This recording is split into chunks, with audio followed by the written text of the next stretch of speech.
Jeff नाम का एक आदमी अपने कुछ साथियों के साथ इसी नदी में आगे की तरफ बढ़ रहा होता है। ये लोग सांपों को पकड़कर उसे शहर में बेचा करते थे, लेकिन आज ये लोग जिस जगह सांप पकड़ने जा रहे थे वो जगह बहुत ज्यादा खतरनाक थी। यहाँ बोट का कैप्टन भी जेफ से कहता है कि जिस जगह तुम लोग जा रहे हो वो जगह श्रापित है और जहरीले सांपों से भरी हुई है, और मैंने सुना है कि वहाँ क्रिम्सन नाम का एक बहुत ही बड़ा एनाकोंडा रहता है। जो भी उस जगह पर जाता है वो एनाकोंडा उसे मार देता है। लेकिन जेफ मुस्कुराते हुए बोट के कैप्टन से कहता है कि बस तुम मुझे वहां तक पहुंचा दो, वहां तुम्हें तुम्हारे पैसे मिल जाएंगे और तुम अपनी बोट को लेकर वापस आ जाना। जेफ सांपों को पकड़ने का एक एक्सपर्ट शिकारी था और आज जेफ खास उस क्रिम्सन एनाकोंडा को पकड़ने के लिए इस जंगल में आया था। कुछ देर बाद ये लोग उस जगह तक पहुंच जाते हैं और यहाँ बोट का कैप्टन जेफ से ज्यादा पैसे मांगने की डिमांड करता है, क्योंकि ये एक बहुत खतरनाक जगह थी और यहाँ तक किसी को पहुंचाना एक बहुत ही बड़ा रिस्की काम था। जेफ भी इनकार नहीं करता और वो जेब से पैसे निकालकर उसे दे देता है। लेकिन जैसे ही बोट का कैप्टन पैसे लेने के लिए दोनों हाथ आगे बढ़ाता है, तब जेफ जानबूझकर पैसे नीचे गिरा देता है, जिसे खुशी खुशी बोट का कैप्टन उठाने लगता है। पैसे उठाने के बाद जब वो मुस्कुराते हुए जेफ की तरफ देखता है, तब जेफ उसके गले में चाकू घोंपकर उसे मार देता है और बेरहमी से उसका गला काटकर नदी के पानी में उसका सिर फेंक देता है। ये सब कुछ नदी के किनारे खड़े जेफ के साथी भी देख रहे थे। जेफ को ऐसा करते देखकर वो दोनों बहुत ज्यादा डर जाते हैं। इसके बाद जेफ अपने दो साथियों के पास आता है और उनसे कहता है कि अगर तुम दोनों ने भी मुझे धोखा देने की कोशिश की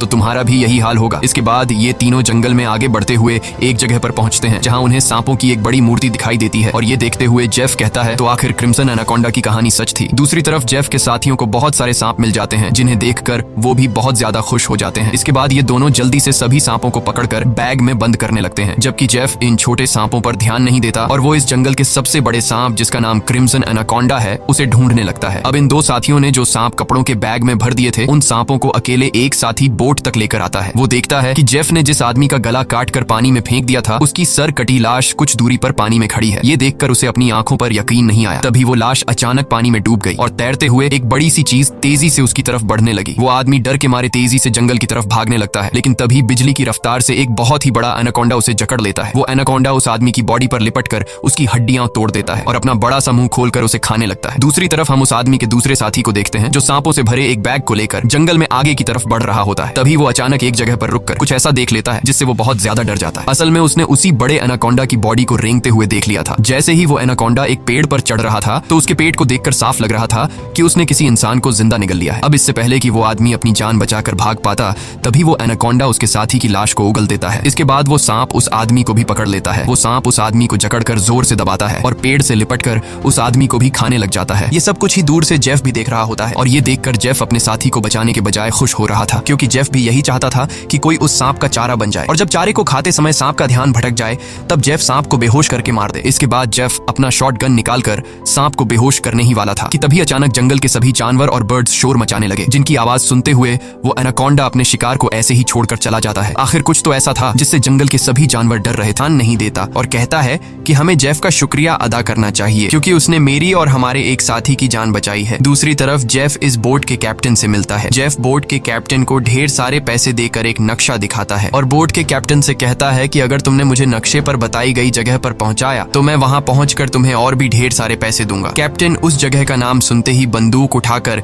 जेफ पर तान देता है। वह कहता है कि अगर दोबारा तुमने वहां जाने की बात की तो मैं तुम्हें गोली मार दूंगा। दरअसल कैप्टन भी उस जगह के बारे में जानता था कि वहां एक बहुत ही खतरनाक क्रिम्सन नाम का एनाकोंडा रहता है। यह सुनकर जेफ वहां से चला जाता है। कैप्टन बोट में बैठकर मछलियां पकड़ने लगता है, लेकिन तभी हम देखते हैं कि कैप्टन जिस फिशिंग रॉड से मछलियां पकड़ रहा था वह फिशिंग रॉड नीचे से कोई जोर से खींचता है, जिसकी वजह से वह फिशिंग रॉड कैप्टन के हाथ से छूटकर नीचे गिर जाती है। अब कैप्टन उस फिशिंग रॉड को उठाने के लिए नीचे झुकता है, लेकिन तभी उसे कोई पानी में नीचे खींच लेता है। दरअसल कैप्टन को किसी और ने नहीं बल्कि जेफ ने पानी में नीचे खींचा था। कैप्टन को मारने के बाद जेफ कैप्टन की बॉडी को उस जंगल में मौजूद एनाकोंडा को बुलाने के लिए चारे के तौर पर इस्तेमाल करता है। कुछ देर बाद उन सबको पानी में कुछ अजीब सी हलचल सुनाई देती है। एक साथी कहता है कि यह आवाज कैसी है। तब जेफ खुश होकर कहता है कि कुछ बड़ा आने वाला है। जेफ की खुशी से यह साफ जाहिर हो रहा था कि जैसे वह इस आने वाले खतरे का इंतजार कर रहा था। तभी हम देखते हैं कि नदी की गहराई में एक बहुत ही बड़ा एनाकोंडा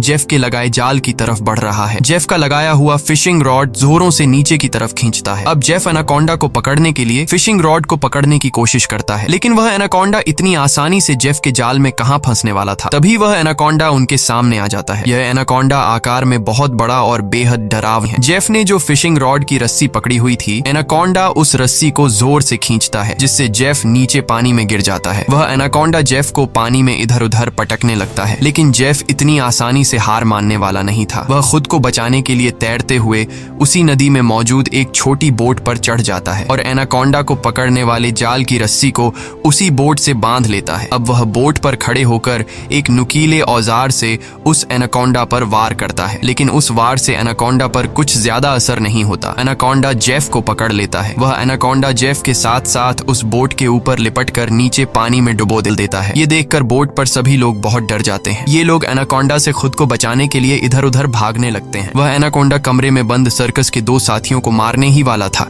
कि तब भी पीछे से जेफ हाथ में एक नुकीला औजार लिए एनाकोंडा पर हमला कर देता है, जिससे एनाकोंडा और भी ज्यादा गुस्सा हो जाता है और अब एनाकोंडा जेफ की तरफ बढ़ने लगता है। लेकिन जेफ एनाकोंडा से खुद को बचाते हुए उससे छिप जाता है, मगर एनाकोंडा भी जेफ का पीछा नहीं छोड़ता। वह जेफ को ढूंढने के लिए बोट के अंदर घुस जाता है, जहां बोट ऊपर से रेंगते हुए खिड़की से होकर बोट से बाहर निकल जाता है। ये लोगों को ढूंढते हुए जब बाथरूम की तरफ जाता करता है, तब जियाओ समझदारी से काम लेते हुए एनाकोंडा के सिर के आगे एक मटका लाता है, जिससे एनाकोंडा का सिर मटके के अंदर फंस जाता है। मटके से अपना सिर निकालने के लिए एनाकोंडा तड़पने लगता है और इसी हलचल में यहाँ पर केरोसिन ऑयल का गैलन गिर जाता है। एनाकोंडा अपने सिर से मटके को निकालने के लिए पूरी तरह से बेकाबू हो जाता है। वह यहाँ वहां खुद को मारता है और आखिर में वह अपने सिर